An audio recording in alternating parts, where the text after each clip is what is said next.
مثل مصطفیٰ کا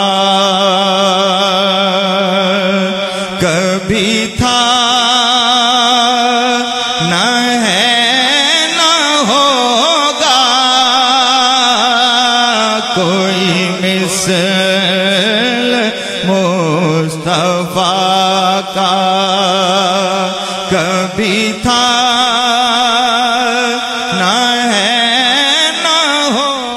ختم نبوت پہ کام کرنے والا ہوتا ہے اسے تائید خدا بھی حاصل ہوتی ہے، اسے تائید مصطفیٰ بھی حاصل ہوتی ہے کہ ہم تجدید عہد کریں کہ زندگی کے آخری سانس تک عقیدہ ختم نبوت پر نہ صرف ہم خود قائم و دائم رہیں گے، اپنے وابستگان اپنے متعلقین کو بھی عقیدہ ختم نبوت کا پابند بنائے رکھیں گے، اور زندگی کے آخری سانس تک عقیدہ ختم نبوت کے خلاف اٹھنے والی تمام سازشوں کا قلع کما کرنے کے لیے اپنی تمام تر صلاحیتیں بروئے کار لائیں گے، خواہ وہ تحریری صورت میں ہو، خواہ تقریری صورت میں ہو، خواہ اس پر انسٹیٹیوشن ادارے قائم کر کے آقا حضور علیہ السلام کی شان ختم نبوت کے تحفظ اور دفاع کے لیے جد و جہد ہو۔ تو لہذا ہمیں ایک تو یہ تجدید عہد کرنا ہے کہ سینکڑوں آیات قرآنیہ اور احادیث نبویہ سے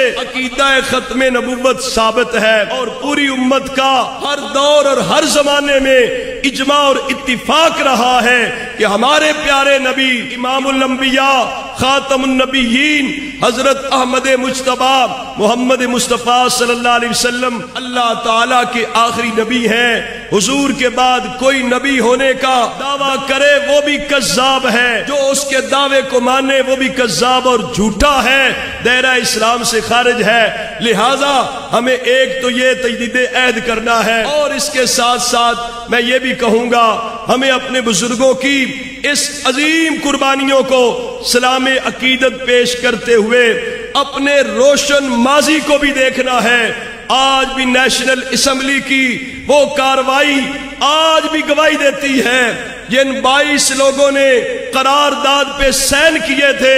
اگر وہ لسٹ پاکستان کی قومی اسمبلی کے ریکارڈ سے نکالی جائے تو اس لسٹ میں جو ٹاپ آف دی لسٹ نام آئے گا وہ قائد اہل سنت قائد ملت اسلامیہ امام شاہ احمد نورانی صدیقی رحمت اللہ علیہ کا آئے گا۔ ہمارے حضرات مشائخ بکی شریف نے باقاعدہ طور پر اس کے لیے منظم جماعتیں بنا کر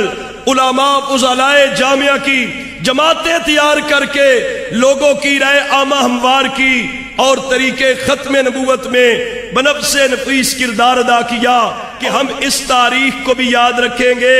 اس عقیدے کی اہمیت کو بھی یاد رکھیں گے۔ یہ اسلام کا اساسی اور بنیادی عقیدہ ہے، اگر کسی کا معاذ اللہ ثم معاذ اللہ اس عقیدے میں تزلزل آ جائے، اس عقیدے میں کوئی شک آ جائے، وہ بندہ مسلمان نہیں رہ سکتا۔